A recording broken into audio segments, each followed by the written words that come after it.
This is so exciting. Okay, hey, we don't always have to support drinking culture. Like, I don't even drink alcohol that much. Like, I don't drink, but I also don't really drink. Anyways, hey, so we're still here in beautiful Montreal, and this is a blessing. Like, for real, my stay got extended, and y'all, let's just be for real. I'm living the life over here. It's like this is so crazy. Like, it's like more than an answered prayer. I didn't have that many expectations coming here, and it's just, everything is just happening and it's just flowing. And I'm like, wow, God, you really are holding your promises. Like, and He just got started. Like, I know. And I say it by faith as well, because I realize, like, the sooner the end date approaches, like me going back home, I'm like, nah, God, you didn't like bring me here to like give me this glimpse of how my dream life can be, only for me to go back home and be like, yeah. No, it's actually just going up. We're leveling up, we're leveling up, we're leveling up. And I like say to my friends that really this year will be the year of self-fulfillment. I just feel it like last year already. I just felt how 2023 was the year where you like kind of went through boot camp to understand who you really are. And 2024 is like really about implementing what you learned in the last year and now to stop running away from who you are and to finally do the thing that you're called to do, that you're finally doing the thing that you're great at doing, that people compliment you for, that people tell you to finally pursue it and it resonates with you. And I just feel that this is the year, like people are serious, and I love that, and I'm serious as well. So I'm like, no, we're only leveling up because I also have these voices. For example, like great things happen in my life, then the next bad thing will happen because this is how it used to be, but who knows? Maybe I even like spoke it into existence, who knows? But that's the reason I was always like very tensed when I was in happy moments because I thought, okay, like, yeah, what will happen next? Like, I'm happy right now, but what will be the down afterwards? And that was always the reason why I kind of was very like in my head when I experienced happy moments, which is so like bizarre thinking about it. And now that I'm saying this tea is so good. My neighbor gave it to me, and it's like so fresh. Like I don't even know where she got it from, but I know it's like for some herbal tea from perhaps even Africa, and it tastes better than the fresh mint. And I'm like, yo, I met my family, like my relatives, this weekend, basically for the first time. I didn't know that I had many cousins. I didn't know my aunts. I didn't know like barely anyone actually. That's just so crazy because I grew up thinking that my only family is my family at home, but I have a big family which I never really got to know and grew up with.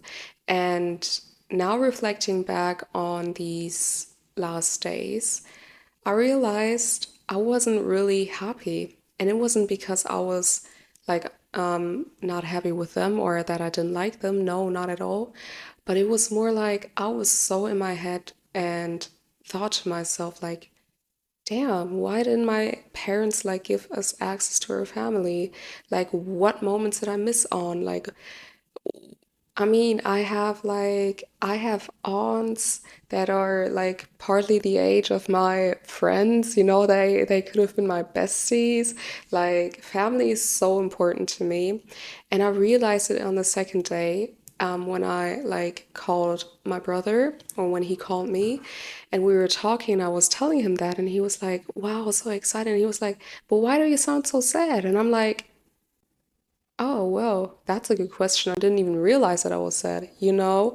This is what I mean when I say that I'm on my journey of becoming soft and understanding how to break out of my masculine patterns, which I've talked about in my first video of this series, Becoming Soft, which you definitely should check out. Just me having to hear that from my brother, just basically asking me, but why are you upset? And I was like, well, good question. Like, why am I upset? Like, why am I not happy? Other girls would be like, oh my gosh, like this is my family. This is so exciting. And I mean, I was like happy and, excited and played with them, but still I was more over like very yeah, like very shy, observed more than like being in the moment. And yeah, that's just the thing, guys. Like undoing these masculine patterns, it's really heavy. It's really just I didn't even notice it until my brother said, like, why are you sad? Like I didn't even notice it. I was just like, yeah, I mean it's normal for me to be emotional. It's like about the how am I being emotional? Is it the feminine way or is it the masculine way? And it was the masculine way. Being in my head, being to myself, not really showing like expressive emotions, being more like timid instead of the feminine way of being very like warm, open, nurturing, let's start a conversation, being in the flow. And then, like, also, I had my laptop with me and we were like sitting there and I was working the whole time and had my headphones on. And whilst I had my headphones on, I was like, girl, what you doing? Why are you having your headphones on? Like, how can you be social whilst you're with your, like, you haven't seen them in, like, your grandma, you haven't seen her in years. I guess the last time I've seen her was when I was a teeny, like, I don't know, maybe 13, 14. I don't even know, maybe even younger. And then here I am sitting there on my laptop still actually like not even focus on the task that I'm doing because I was so in my head and I'm like, oh, girl. But it was really like an inner battle because I realized I didn't know how to break out of it because I was really overwhelmed. I really felt emotionally overwhelmed and didn't really know how to cope. Plus, of course, the language barrier. Like, my French isn't that good. I mean, I can speak very fluently when it's like with people my age, or like the neighbors, for example, that I met here, I can speak in French and I'm not really holding back. And even though if I like mispronounce something, I don't care. But with them, I was like third grade level of French, and that was even more awkward. But because I was so tensed, and that's the thing, because I was so tensed. And yeah, now that's just another like real life example on developing these masculine traits basically, although I'm understanding it more and more. But that's why it's a journey, like self-discovery, self-improvement, personal development, everything in life, faith, everything is a journey. And I also like told myself to be like more gracious with me because I don't have to be like so like hard on me to get it immediately, because that's also like the masculine approach, to get immediate results instead of like easing into it, because I need to ease into it when 23 years of my life, okay, that's not 23 years, but let's say subtract 23 minus 5, maybe that, or minus 5 or 7.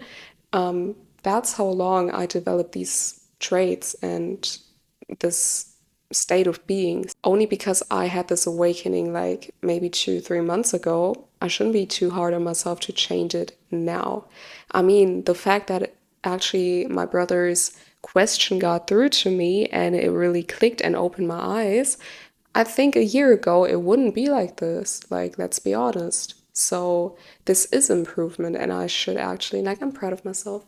I don't know, it's just funny to me to actually be on this journey as well. Like, it's just so interesting. Like, I'm learning to be feminine. Interesting that I need to learn it, like not outwardly, but innerly. I'm doing it and I'm not ridiculating it and documenting this here with you to take you on this journey as well, because we all want and need to become softer as women. And I know there's like the stigma of saying, like, if you're soft, then you're weak. Being soft is dangerous as a woman because you really have to like fight through life, and you can't be too soft, otherwise you will be wounded. And I used to think like that as well. It's like all these like soft girlies, like, oh, they need to do some growing, like they need to grow up. But actually, they understood more about their nature than I did. You know, they understood it because it's really about you actually understanding that you have both masculine and feminine, and that you need to tap into both to create this balance, which I've also talked about in my previous now YouTube video, balancing both energies. Definitely give it a watch. And yeah, it's just that because we have both. And understanding that and knowing, okay, like it's in my nature to be feminine and trying to do the opposite, will, yeah, it will get you results, but it won't get you the results and the fruits that you want to see as a woman. So sometimes we get like us women being in our masculine, trying to like communicate in a way or try to get results, but then find ourselves being like unhappy with it because it's not like how we deeply want it, like how our heart desires it. Because the way we got it, we weren't like in tune with ourselves. We weren't like in our nature, it was more like we were playing a role to get this thing. Like if you're, for example, very demanding, you can, like, let's say you want something, you desire something, and you have two approaches: to be very demanding or to build a connection with that person to get that what you want. And the soft, like the connection part sounds like, why do you need to build a connection? Like, just get what you want, you know, like why this fuss? But actually, that's also the thing. I'm really good at networking and relationship building, neglected it and kind of misused nurturing relationships because I really made it more over about myself. And I was just very transactional in my relationship. So, like, I'm giving you something, but I want something from you. Or what am I getting from you? Then I decide what I'm giving to you. And that is just very transactional and also, again, very like masculine, very like calculated. So, okay, you give me this, I get this. So, but as a female, we're actually more concentrated on, okay, so how can I make others feel good about themselves? How can I help others feel warm and connected? How can I help others feel seen, you know? And I have obviously both because, you know, masculine and feminine, but I know that this part, like the feminine part, is so heavy within me, but I didn't let it out because I was like, nah, I gotta win the bread. I gotta win the bread. And yeah, that was last year, right? And the years before that. But no, not anymore because and now getting back to the networking part, what I just wanted to say, I know that like real relationships, networking relationships, whether it be like professional, business wise, or even like personal relationships, they actually hold and are more like sustainable the more connection there is. If it's only like transactional, it will remain transactional.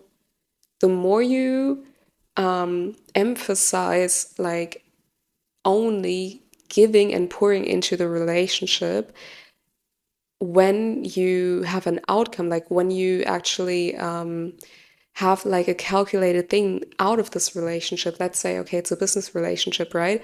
And you connected with this individual because you want a new client. Okay, so that person will kind of feel and sense that you only connect with them and reach out to them only to get a new client because you only reach out to them. in business terms. Don't really reach out again to ask how they're doing. It's just very like keeping it in a box and not too close, not too private, not letting you in my life, not letting you close to me. You don't know anything about me. We're just talking about the superficialities in life and business. Cool.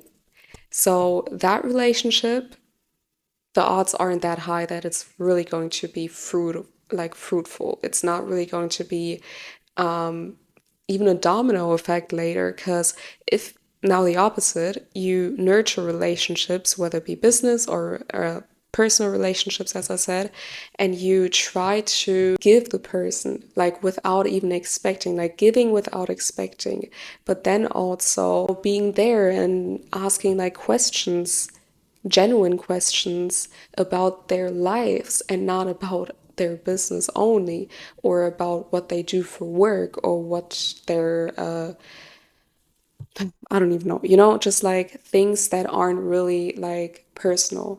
If you remain unpersonal, the relationship will also stay unpersonal. That person told you, yeah, they had a bad week. Okay, you can just say, oh, I'm sorry to hear that. Yeah, I think this week will be better. Like, new week, new chance, something like that.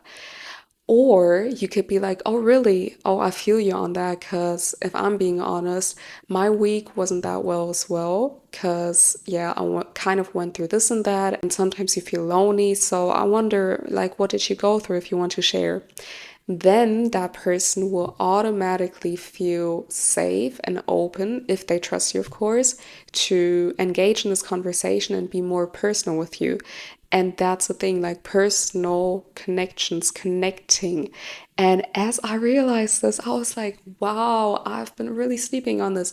And I wondered why the quality of my relationships, business relationships, personal relationships went down last year. Now I understand why, because I was very transactional. I wasn't on the personal level like I was before, for example. People that used to reach out to me didn't anymore because I didn't message them back. Not gonna lie, I literally went MIA, just blamed it on, yeah, I'm busy. I feel like man, that really is not cool, but I did it and now I'm smarter. And I still have to admit, like, replying messages on time or replying messages in general still kind of bothers me.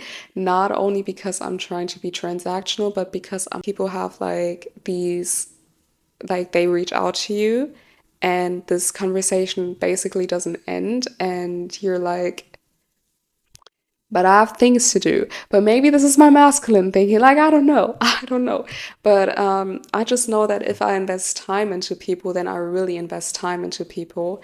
And I'm trying to like measure and figure out how much time I want to invest in people.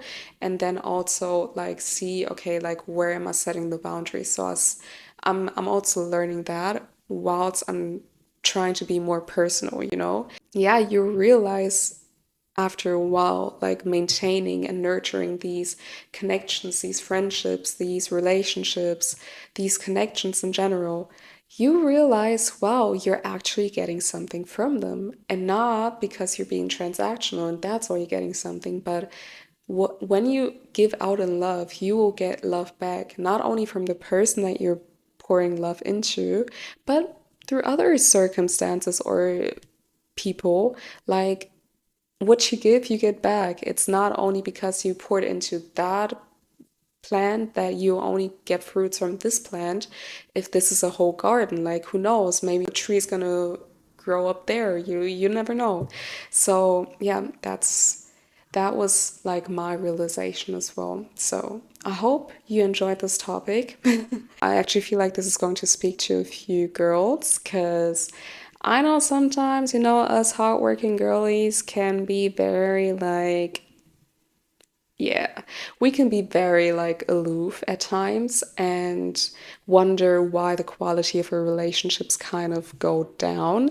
But keep that in mind, sis. Keep that in mind because I feel like that this is actually the reason why, because it happened for me and I'm like, yeah, that makes sense.